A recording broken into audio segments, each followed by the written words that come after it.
अस्सलाम वालेकुम dear students, उम्मीद करता हूँ आप सब खैरियत से होंगे। Myself Mohammad Junaid Sol, lecturer chemistry in higher education department. Students, आज हम डिस्कस करने जा रहे हैं यूवी विजिबल स्पेक्ट्रोस्कोपी का लेक्चर नंबर 7 और आज का लेक्चर इंतहाई अहम लेक्चर होगा। और आज हम डिस्कस करेंगे वुडवर्ड फिजर रूल, जो कि बहुत ही इम्पोर्टेंट एंड हार्ड टॉपिक है यूवी विजिबल स्पेक्ट्रोस्कोपी का। आज हम सीखेंगे कि वुडवर्ड फिजर रूल किस तरह एप्लीकेबल होता है to calculate the lambda max of different compounds. Like हमारे पास अगर कॉन्जुगेटेड डाइन सिस्टम है, alpha beta unsaturated carbonyl compounds हैं, डिफरेंट टाइप्स के हम कंपाउंड्स लेंगे, कम्प्लेक्स कंपाउंड लेंगे। आज हम सीखेंगे कि इनकी लैम्डा मैक्स किस तरह कैलकुलेट की जाती है by using the Woodward Fieser rule. तो आज का लेक्चर इंतहाई अहम होने वाला है। इससे पहले हम ऑलरेडी जो है वो यूवी विजिबल स्पेक्ट्रोस्कोपी पे लेक्चर 3 स्टार्ट कर चुके हैं। डिस्क्रिप्शन में लिंक मौजूद है, आप उसको विज़िट कर सकते हैं और हमारे प्रीवियस लेक्चर्स को वॉच कर सकते हैं। तो आइए स्टार्ट करते हैं आज का इंतहाई important lecture, Woodward Fieser rule. This is use to find out the lambda max of the structure. कोई भी स्ट्रक्चर गिवन होगी तो ये लैम्डा मैक्स कैलकुलेट करने के लिए ये रूल यूज होगा। ओके हो गया स्टूडेंट्स? ठीक है, तो सबसे पहले हम बात कर लेते हैं कि ये एप्लीकेबल होता है, this rule is applicable on the different system. Conjugated diene system है, इसके अलावा अल्फा बीटा अनसैचुरेटेड सिस्टम है और एरोमेटिक सिस्टम है, तो ये सब पे अप्लाई होता है। तो हम वन बाय वन इसको रूल को अच्छे तरीके से देख लेते हैं। तो याद रखिएगा, जिसने ये रूल समझना है तो भाई उसको ये वैल्यूज़ याद रखनी पड़ेंगी। कॉन्सेप्ट मैं दे देता हूँ, वैल्यूज़ आपने ही याद करनी है। ओके, तो सबसे पहले हम बात कर लेते हैं कॉन्जुगेटेड डाइन सिस्टम की। किसकी बात कर लेते हैं? कॉन्जुगेटेड डाइन सिस्टम की। अगर आपके पास कोई कॉन्जुगेटेड डाइन सिस्टम है तो सबसे पहले आपने देखना होता है उसकी एक बेसिक वैल्यू होती है जो फिक्स वैल्यू होती है। ठीक है, बेसिक या जिसको हम पेरेंट वैल्यू कहते हैं, ये वैल्यूज़ आपने याद रखनी है। एलिसाइक्लिक डाइन होगा तो उसकी वैल्यू होती है 217 नैनोमीटर। अगर होमो एनुलर डाइन होगा, ये मैं होमो एनुलर का कॉन्सेप्ट दे चुका हूँ, अभी भी हम डिस्कस करेंगे इसको डिटेल में। तो उसकी वैल्यू आपने बेसिक वैल्यू कितनी आपने रखनी है? 253 आपने देखनी है। और अगर कोई हेट्रो एनुलर डाइन होगी, ये बेसिकली रिंग स्ट्रक्चर में आता है जनरली, तो उसकी वैल्यू होती है 214 नैनोमीटर होती है। इसके अलावा आपकी कुछ वैल्यूज होती हैं वो इंक्रीमेंट्स होती हैं। ठीक है, कुछ वैल्यूज आपने इसमें बेसिक वैल्यू में ऐड करनी होती है और फिर फाइनल वैल्यू बनानी होती है, वो आपकी फाइनल कैलकुलेटेड वैल्यू होती है। तो इंक्रीमेंट्स क्या क्या हो सकते हैं? अगर तो उसमें अल्काइल सब्सटीट्यूशन है, कोई अल्काइल ग्रुप लगा हुआ है उस स्ट्रक्चर के साथ, तो आपने 5 नैनोमीटर आपने बेसिक वैल्यू में ऐड करना होगा। फॉर एग्जांपल, आपके पास एलिसाइक्लिक डाइन है और उस स्ट्रक्चर के साथ आपका मिथाइल ग्रुप लगा हुआ है या इथाइल ग्रुप लगा हुआ है, तो उसकी फिर आपने 5 नैनोमीटर वैल्यू आपने क्या करनी होती है? उसमें ऐड करनी होती है। इसी तरह रिंग रेजिड्यू की वैल्यू भी 5 नैनोमीटर होती है। ये मैं आगे जाके आपको स्ट्रक्चर के सामने, स्ट्रक्चर जब आएगी तो मैं वहाँ आपको शेयर कर देता हूँ कि रिंग रेजिड्यू होता क्या है बेसिकली। ठीक हो गया। इसी तरह जो एक्सोसाइक्लिक होता है, अगर आपका कोई कॉन्जुगेटेड सिस्टम बन रहा है और वो डायरेक्ट किसी और रिंग के साथ अटैच है तो उसको कहते हैं एक्सोसाइक्लिक। तो वो आपकी क्या होगी? 5 नैनोमीटर वैल्यू आप उसकी पुट करेंगे, ऐड करेंगे। और अगर तो एक्सटेंडेड कॉन्जुगेशन है, single bond, double bond, single bond, फिर डबल बॉन्ड, फिर सिंगल बॉन्ड, फिर डबल बॉन्ड, अगर ये एक्सटेंडेड सिस्टम है तो उसके लिए आप 30 की वैल्यू आप ऐड करते हैं। ठीक है, ये सारी वैल्यूज़ जो हैं, these are the increments, these are the additional values. और आपने किस में ऐड करनी होती हैं? ये आपने बेसिक वैल्यू में ऐड करनी होती है। बेसिक वैल्यू को कैसे पता चलेगा? वो आपको देखना पड़ेगा कि आपका एलिसाइक्लिक डाइन सिस्टम है तो आप 217 लेंगे, होमो एनुलर होगा तो 253 लेंगे, और अगर हेट्रो एनुलर होगा तो आपने 214 वैल्यू उसकी आपने पुट करनी है। आगे जब एग्जाम्पल लेंगे तो आपको ये सारी चीज़ें क्लियर हो चुकी हैं, तो डोंट वरी। इसी तरह कुछ ग्रुप्स लगे हुए हैं, जिस तरह आपका अल्काइल ग्रुप था, ठीक है, उसकी वैल्यू हमने कितनी ली? 5 नैनोमीटर। इसी तरह जो आपके ऑक्सोक्रोम्स हैं, ठीक है, अगर आपकी उस स्ट्रक्चर के साथ फर्दर ऑक्सोक्रोम्स ग्रुप लगे हुए हैं जिनके ऊपर नॉन बाइंडिंग इलेक्ट्रॉन होता है, OR ग्रुप होगा, ईथर ग्रुप होगा, तो आपने 6 नैनोमीटर उसमें पुट करना है। अगर SR होगा तो 30, अगर क्लोरो या ब्रोमो होगा तो 5 नैनोमीटर, और अगर आपका ये वाला सिस्टम होगा, ठीक है, एस्टर सिस्टम होगा, तो फिर आपने क्या करना है? आपने 0 वैल्यू उसकी होती है, ये 0 आपने पुट करनी होती है। तो अब हम कुछ एग्जांपल्स ले लेते हैं। दीज आर दी वैल्यूज़, ये आपने वैल्यूज़ देख लेनी है जो ऑलरेडी हम शेयर कर चुके हैं। तो एलिफेटिक सिस्टम के लिए 217, होमो के लिए 253, हेट्रो के लिए 214, और अल्काइल सब्स्टिट्यूशन होगी तो 5, रिंग रेजिड्यू होगा तो 5, एक्सो के लिए भी 5 नैनोमीटर, एक्सटेंडेड कॉन्जुगेशन के लिए 30, अगर क्लोरीन होगी तो 5, ब्रोमीन होगी तो वो भी आपकी क्या होगी, ब्रोमीन लगा हो तो वो भी 5 नैनोमीटर होगी। ओके स्टूडेंट, तो अब हम बात कर लेते हैं यहाँ पे एग्जांपल्स की। अब आपको ये सारी चीज़ें इंशाल्लाह क्लियर होती जाएंगी। These are the very interesting, बहुत ही इंटरेस्टिंग है। ओके, अब हम बात कर लेते हैं कि how can you predict the lambda max, how can you calculate the lambda max of each compound. तो this is the alicyclic diene, first compound ले लेते हैं। तो ये आपके पास जो सिस्टम है this is known as alicyclic diene है। तो स्टूडेंट याद रखिएगा कि एलिसाइक्लिक डाइईन के लिए हमने क्या कहा, हमारी जो बेसिक वैल्यू है वो 217 आपने पुट करनी है। तो 217 ले ली बेसिक एंड वैल्यू। ओके हो गया। फिर आपने देखना है कि इसमें कोई एक्सटेंडेड कॉन्जुगेशन सिस्टम है, बिल्कुल भी नहीं है। रिंग रेजिड्यू तो वैसे भी नहीं है, रिंग भी नहीं है, और इसके अलावा ये सारी चीज़ें नहीं है इसमें, बाकी चीज़ें सारी नहीं है। ठीक है, तो इसके बाद अल्काइल ग्रुप लगे हुए हैं, तो 2 अल्काइल ग्रुप, 2 मिथाइल ग्रुप लगे हुए हैं। तो एक ग्रुप की हम वैल्यू लेते थे 5, तो 5 को 2 से मल्टीप्लाई करें तो जब वैल्यू 10 लेंगे तो टोटल वैल्यू 227 नैनोमीटर। तो ये आपकी जो lambda max, calculated lambda max है इस कंपाउंड की कितनी होगी, 227 होगी। और जब आप इसका प्योर कंपाउंड लेंगे और उसको जाके यूवी विजिबल पे आप कैलकुलेट करेंगे, उसको रन करेंगे, तो आप देखेंगे कि ये वैल्यू उसके क्या होगी, क्लोज 3 होगी। तो this is the very important, ये रूल किसने दिया है, वुडवर्ड फिजर रूल इसको कहते हैं, and this is use to calculate the lambda max values, calculated values बताता है। इस तरह सेकंड एग्जांपल ले लेते हैं, लाइक दिस वन। ये आपके पास सिस्टम एक मौजूद है, ये भी एलिसाइक्लिक क्या है, डाइईन सिस्टम है, एलिफेटिक सिस्टम है। तो देखें कॉन्जुगेशन मौजूद है इसमें भी, ठीक है, लेकिन एक्सटेंडेड कॉन्जुगेशन नहीं है। तो बेसिक वैल्यू 217, ये भी मिथाइल ग्रुप लगा हुआ है, इस तरह ये भी दो मिथाइल ग्रुप हैं। तो भाई 5 को 2 से मल्टीप्लाई करेंगे तो कितनी वैल्यू, 10 लेंगे, तो 227 वैल्यू इसकी आ जाएगी। इसी तरह थर्ड एग्जांपल ले लेते हैं। तो अब देखें ये बेसिक वैल्यू वही एलिफेटिक है, 217 लेंगे, इसमें एक मिथाइल ग्रुप लगा हुआ है, तो ये 5 वैल्यू लेंगे तो 2 जो है ना वो नैनोमीटर वैल्यू आ जाएगी। यहाँ पे देखिएगा, अब यहाँ पे आपकी जो अगली जो चीज़ें हैं वो आपको समझ आ जाएंगी। नेक्स्ट, अब देखें this is the aliphatic basically, या इसको कहते हैं एलिसाइक्लिक है, क्योंकि इसमें साइक्लिक जो बेसिकली हमारे पास जो एक्सटेंडेड सिस्टम है वो इसमें है, एलिफेटिक सिस्टम में है। ठीक हो गया। कॉन्जुगेशन जो है वो बेसिकली एलिफेटिक में है, तो हम इसको एलिफेटिक ही कंसीडर करेंगे, नोट कर लें इसको। ओके, अब हमारे पास this is the aliphatic system, तो बेसिक वैल्यू 217 हो गई। अब स्टूडेंट याद रखिएगा, जब आपके पास डबल बॉन्ड होता है, ठीक है, तो डबल बॉन्ड के अराउंड में, डबल बॉन्ड के सराउंडिंग में दूसरी दोनों जानिब हम क्या लेते हैं, उसको हम कहते हैं रिंग रेजिड्यू, उसको रेजिड्यू कहते हैं। This is your double bond, this is your double bond, और इसके साथ रिंग अटैच है, तो रिंग के साथ, डबल बॉन्ड के साथ ये वाला बॉन्ड अटैच है और ये वाला बॉन्ड डायरेक्टली अटैच है। तो जो डबल बॉन्डेड सिस्टम के साथ, ठीक है, वो बॉन्ड अटैच होंगे तो इनको कहेंगे रिंग रेजिड्यू, और एक रिंग रेजिड्यू की वैल्यू कितनी थी, 5 थी। तो 2 रिंग रेजिड्यू हैं तो वैल्यू कितनी होगी, 2 × 5 तो 10 हो गई। इसी तरह ये है एक्सोसाइक्लिक बॉन्ड भी इसमें मौजूद है। अब ये सारी चीज़ें मैं क्लियर करता चाहूँ, रिंग रेजिड्यू क्लियर हो चुका है कि डबल बॉन्डेड अगर रिंग के साथ अटैच है तो उसकी जो दोनों साइड पे जो बॉन्ड होते हैं, these are known as ring residue. Further जो एग्जांपल लेंगे उसमें और ज़्यादा क्लियर हो जाएगा। ओके, अब हम बात करते हैं exocyclic bond. What is meant by exocyclic bond. तो बेसिकली जो आपका कॉन्जुगेटेड सिस्टम होता है, अगर आपका कॉन्जुगेटेड सिस्टम डायरेक्टली रिंग के साथ अटैच हो तो this is known as exocyclic bond उसको कहते हैं, और वो एक 1 कंसीडर होता है। ठीक है, तो इसमें जो है वो जो डबल बॉन्ड है वो किसके साथ डायरेक्टली अटैच है, रिंग के साथ अटैच है, तो this is known as exocyclic bond, और इसकी वैल्यू कितनी होगी, 5 नैनोमीटर होगी। तो टोटल कर ले तो 232 नैनोमीटर इसकी कैलकुलेटेड वैल्यू होगी। नेक्स्ट एग्जांपल ले लेते हैं, लाइक दिस वन। तो ये भी आपका साइक्लिक से आउटसाइड पे सिस्टम है, तो दिस इज द एलिफेटिक, तो ये आपकी बेसिक वैल्यू 217 होगी। इसी तरह this is the ring residue, R को मैंने रिंग रेजिड्यू से रिप्रेजेंट किया है। तो रिंग रेजिड्यू मौजूद है कि नहीं है, this is the double bond, ये वाला एक बॉन्ड इसके साथ अटैच है, एक ये वाला बॉन्ड आउटर साइड पे अटैच है।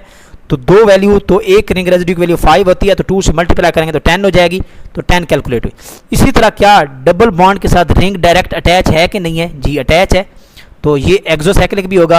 और इसी तरह आपने देखा कि ये एक अल्काइल ग्रुप भी लगा हुआ है, तो 5 वैल्यू इसकी होगी, तो टोटल वैल्यू 237 होगी। तो ये एक बेसिक चीज़ें हैं, आप वैल्यूज़ को याद रखें, माइंड में रखें, तो ये ईजी कैलकुलेशन है, वेरी वेरी इंटरेस्टिंग भी है और ईजी भी है। ओके, अब हम बात कर लेते हैं सेकेंड सिस्टम की।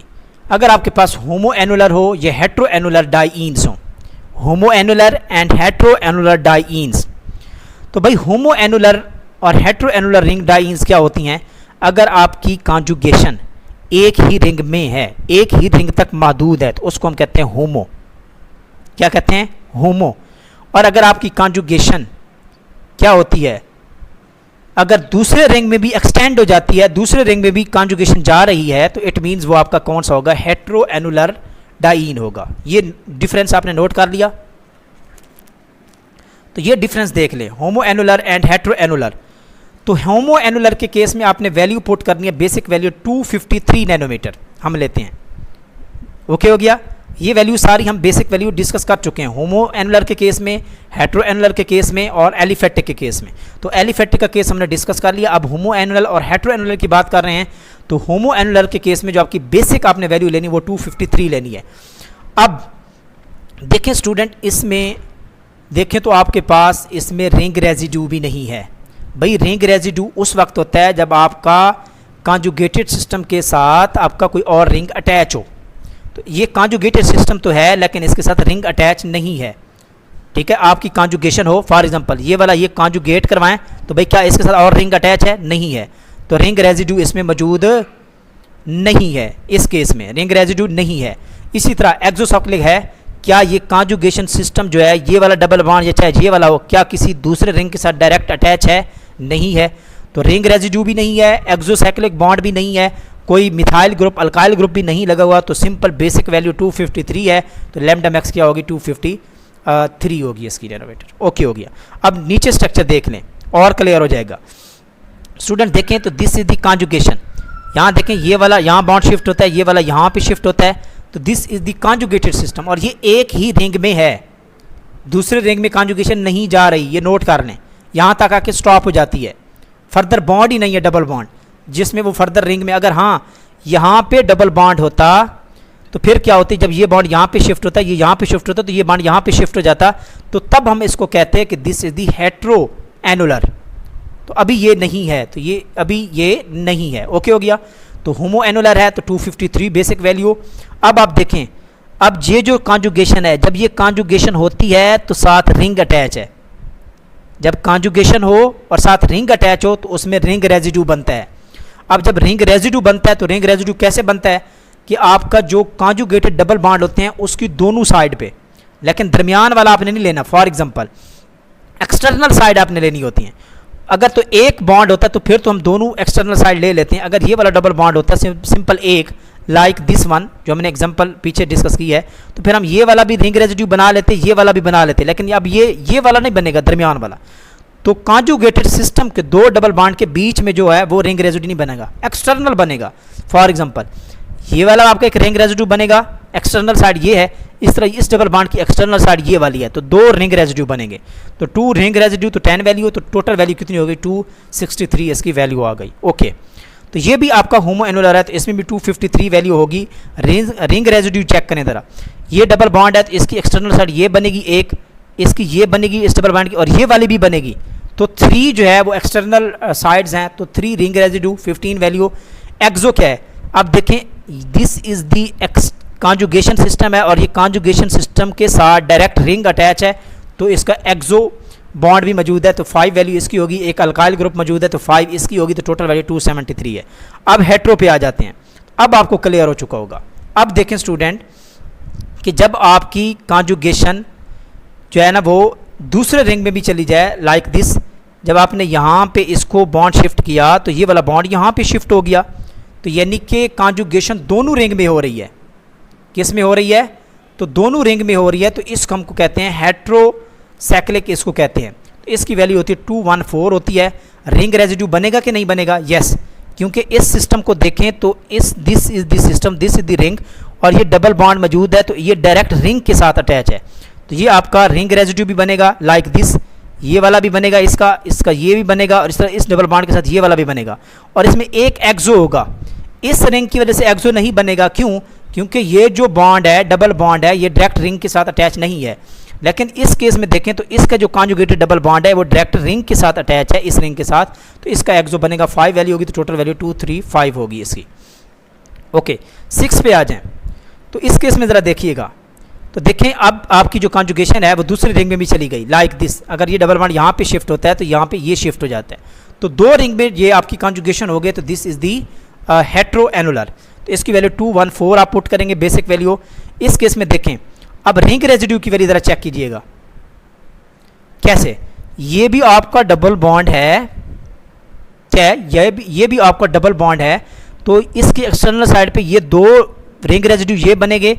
इस तरह ये डबल बॉन्ड है तो इसके एक्सटर्नल साइड पे ये दो बनेंगे, ये वाला नहीं बनेगा, ये दरमियान में आ जाता है। तो 4 वैल्यूज़ हैं, तो 4 को 5 से मल्टीप्लाई करें तो 20 वैल्यू आ जाएगी, और ये 2 3 4 होगा, तो और इसमें एक्सो नहीं है। क्यों? क्योंकि ये जो डबल बॉन्ड है वो डायरेक्ट रिंग के साथ अटैच नहीं है, बल्कि ये बॉन्ड बना हुआ है इसके बीच में, और ना ही ये वाला इसके साथ डायरेक्ट रिंग के साथ अटैच है, डबल बॉन्ड के साथ। ठीक है, तो इसमें एक्सो भी बॉन्ड नहीं होगा। इसी तरह ये स्ट्रक्चर ले लें, तो यहाँ पे देखें तो यहाँ भी आपकी क्या है, सेकंड रिंग में जाके कॉन्जुगेशन चली गई है, लाइक दिस। ये वाला बॉन्ड यहाँ पे शिफ्ट होगा और ये वाला यहाँ पे शिफ्ट हो जाएगा, तो दिस इज़ दी हेट्रो, और ये 214 वैल्यू होगी। और इस केस में देखें तो ये डबल बॉन्ड है, तो एक रिंग रेजिड्यू ये बनेगा, इस तरह एक ये बनेगा और एक ये बनेगा, तो 3 वैल्यू बनेंगे, तो 15। और देखें तो एक्सो कौन सा रिंग है, बताएं जी स्टूडेंट। तो भाई क्या ये रिंग एक्सो है, ये वाला रिंग एक्सो है? नहीं है। क्यों? क्योंकि इसका डबल बॉन्ड डायरेक्ट रिंग के साथ अटैच नहीं। हाँ, ये वाला जो रिंग है, लेट कर लेते हैं दिस इज द बी, तो ये जो बी रिंग है दिस इज द एक्सो, ये एक्सो कंटेनिंग है। क्यों? क्योंकि इसका जो डबल बॉन्ड है वो डायरेक्ट रिंग के साथ अटैच है, तो ये इसकी 5 वैल्यू होगी, तो ये 2 3 4 इसकी वैल्यू आ जाएगी। ओके हो गया। इसी तरह आपने इसको देख लेना है, तो इसमें भी वही काम है। अब आप देखें स्टूडेंट, ये होमो है या हेट्रो है? भाई ये होमो है। क्यों? क्योंकि ये बॉन्ड यहाँ पे शिफ्ट होता है, ये दोबारा इसी रिंग में शिफ्ट होता है, तो यानी कि अगले रिंग में ये वैल्यू नहीं जाती। ठीक है, जब आपकी कॉन्जुगेशन नेक्स्ट रिंग में चली जाए तो उसको कहते हैं हेट्रो, और अगर एक ही रिंग में कॉन्जुगेशन होती रहे तो उसको कहते हैं होमो। तो ये बेसिकली दिस थी होमो। 253 वैल्यू लेंगे, तो इसके बहुत सारे जो है ना रिंग रेजिड्यू हैं। एक इसका ये बनेगा इस डबल बॉन्ड की वजह से, एक ये है, एक ये बनेगा, एक ये बनेगा, तो 4 है, तो टोटल वैल्यू 10 है। इसी तरह एक्सो कौन सा बनेगा, बताएं जी। क्या ये एक्सो है? बिल्कुल भी नहीं है। क्या इस डबल बॉन्ड की वजह से एक्सो है? Yes, this is the double bond directly attach to the ring, तो इसका एक क्या होगा, एक्सो होगा। तो इसकी वैल्यू आप क्या लेंगे, सॉरी 2 एक्सो हैं, क्योंकि ये डबल बॉन्ड भी डायरेक्ट रिंग के साथ अटैच है, इस तरह ये डबल बॉन्ड भी डायरेक्ट इस रिंग के साथ अटैच है, तो 2 एक्सो हैं, तो 10 वैल्यू होगी, तो 283 इसकी वैल्यू आ जाएगी। इसी तरह स्टूडेंट्स आपने इसको भी देख लेना है, तो इसमें क्या है, containing the both homo and hetero. ये देखें, ये बॉन्ड यहाँ पे शिफ्ट हुआ, ये बॉन्ड यहाँ पे शिफ्ट हुआ, ये बॉन्ड यहाँ पे शिफ्ट हुआ, ये बॉन्ड यहाँ पे शिफ्ट हो गया, तो this is the highly conjugated system, very important. तो student this is the highly conjugated system. जब extended, sorry, this is the highly conjugated and extended conjugation system. अभी तक जितनी एग्जांपल हमने बात की उसमें एक्सटेंडेड कॉन्जुगेशन नहीं थी, इस स्ट्रक्चर में एक्सटेंडेड कॉन्जुगेशन है। तो कितनी वैल्यू आप इंक्रीमेंट में डालेंगे, 30 वैल्यू। नोट कर लें, याद रख लें, कितनी, 30 नैनोमीटर की वैल्यू आप इसमें ऐड करेंगे। तो containing both homo and hetero annular rings, so we prefer the homo. जब दोनों होमो एंड हेट्रो हों, ये नोट कर लें, एक रूल है, जब दोनों होमो एंड हेट्रो हों तो फिर आपने किसको प्रेफर करना है, then you have to prefer the homo. तो होमो की वैल्यू आपने बेसिक लेनी है, तो बेसिक 253 हो गया। रिंग रेजिड्यू चेक करें, इस डबल बॉन्ड की वजह से यहाँ पे रिंग रेजिड्यू है। ठीक है, अब ये वाला नहीं लेंगे क्योंकि ये बॉन्ड यहाँ पे भी शिफ्ट हो सकता है, तो एक ये है, एक ये है, एक ये है, एक ये है, एक्सटर्नल एक्सटर्नल, तो टोटल कितने हो गए, 5। तो टोटल वैल्यू कितनी होगी, 25 रिंग रेजिड्यू। एक्सटेंडेड कॉन्जुगेशन कितनी है, क्या एक है या 2 है, तो भाई 2 टाइप की हैं। तो यहाँ पे देखें, यहाँ पे इस तरह, यहाँ पे 1 2 और ये हो गई, इस तरह ये आपके पास क्या है, ये फर्दर ये और एक्सटेंड हो जाती है। इस तरह आपके पास 2 एक्सटेंडेड कॉन्जुगेशन सिस्टम है, तो 60 वैल्यू इसकी होगी। एक्सो चेक करें, तो ये डबल बॉन्ड डायरेक्ट रिंग के साथ अटैच है, तो एक एक्सो इसके पास है। डबल बॉन्ड डायरेक्ट रिंग के साथ अटैच है, तो एक एक्सो इसका हो गया। इसी तरह ये डबल बॉन्ड डायरेक्ट इस रिंग के साथ अटैच है, तो एक एक्सो इसके पास हो गया। तो 3 एक्सो इसमें हैं, रिंग हैं, तो 15 वैल्यू ये हो गई, तो टोटल वैल्यू इसकी क्या होगी 353 नैनोमीटर होगी। तो ये थी जी स्टूडेंट्स आज की डिस्कशन। अब हम बात कर लेते हैं second category, alpha beta unsaturated carbonyl system. अगर आपके पास alpha beta unsaturated carbonyl system हो तो then you can also calculate the lambda max. किस तरह कैलकुलेट करते हैं, तो इसके लिए थोड़ी सी वैल्यूज़ चेंज होंगी, तो वो आपको याद करना पड़ेंगी। तो सॉरी फॉर दिस, तो याद तो करनी पड़ेगी ना भाई, तभी तो काम बनेगा ना। ओके, याद तो करना पड़ेगा ना भाई, तभी तो काम होगा ना। लेक्चरशिप इतना आसान है क्या? बताएं ना स्टूडेंट, क्या लेक्चरशिप की प्रिपरेशन इतनी आसान है क्या? लेक्चर बनना इतना आसान है? बिल्कुल भी नहीं। तो इसके लिए मेहनत करना पड़ती है, हार्ड वर्क करना पड़ता है, ठीक है, तभी जाके जो है ना वो आपको सक्सेस मिलेगी। और मैं उम्मीद करता हूँ कि आप लोग कामयाब होंगे इंशाल्लाह। ओके, तो सेकंड सिस्टम है alpha beta unsaturated carbonyl system. तो कार्बोनाइल है, this is the alpha carbon, this is the beta, this is known as alpha beta carbonyl system. तो इसकी बेसिक वैल्यूज़ क्या वही होंगी? नहीं, बिल्कुल भी नहीं होंगी, ये डिफरेंट होंगी। Then you have to learn, आपको याद करनी पड़ेगी। अगर तो acyclic and 6 member cyclic ketone है, ए साइक्लिक हो और 6 मेंबर, ठीक है, साइक्लिक कीटोन हो, या ए साइक्लिक कीटोन हो या 6 मेंबर साइक्लिक कीटोन हो, तो आपने बेसिक वैल्यू कितनी लेनी है? 215 लेनी है। अगर तो आपके पास 5 मेंबर साइक्लिक कीटोन हो तो फिर आपने वैल्यू लेनी है 202। 6 मेंबर साइक्लिक कीटोन हो तो 215 लेनी है, 5 मेंबर साइक्लिक कीटोन हो तो 202 लेनी है। और अगर अल्फ़ा बीटा अनसैचुरेटेड एल्डिहाइड हो, अगर सिंपल एल्डिहाइड हो तो आपने 207 लेनी है, चाहे वो एलिफेटिक है चाहे साइक्लिक है, जो भी है। ओके, तो कार्बोक्सिलिक एसिड्स और एस्टर्स के लिए आपने लेनी है 195। तो ये है बेसिक वैल्यूज़। अब इनकी जो इंक्रीमेंट्स हैं वो देख लेते हैं, क्या वो भी सेम होंगे? तो ऑलमोस्ट सेम होंगे, बट थोड़ी सी चेंज भी होंगी, तो परेशान नहीं होना। तो डबल बॉन्ड एक्सटेंडेड कंजुगेशन इसमें होती है, ठीक है, 30 वैल्यू लेते हैं। और होमोडाइन कंपोनेंट अगर इसमें है तो वो 39 होता है, वो भी बात बताऊंगा अगर कोई एग्जांपल आती है तो। एक्सोसाइक्लिक तो फिर आपका पुराना ही है, 5 वैल्यू लेते हैं। तो इसमें आपके सब्स्टिट्यूएंट जो हैं ये भी इंपॉर्टेंट हैं। आपकी अल्फा पोजीशन पे सब्स्टिट्यूएंट आ सकता है, बीटा पे, गैमा पे, कौन कौन से आ सकते हैं, क्या वैल्यूज़ हैं, ये डिफरेंट हैं।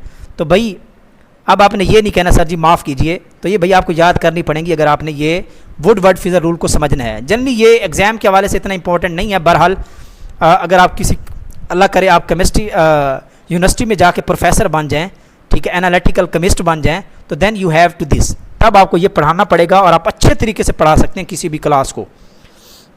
ओके, तो सब्स्टिट्यूएंट्स कौन कौन से अगर होंगे in case of alpha beta unsaturated system? तो अल्फा बीटा गैमा, अगर अल्फा पे आपका अल्काइल ग्रुप लगा हो तो 10, 12, 18, इसी तरह OH ग्रुप अगर अल्फा पोजीशन पे लगा हुआ है तो 35, देन बीटा पे 30 एंड गैमा पे 30।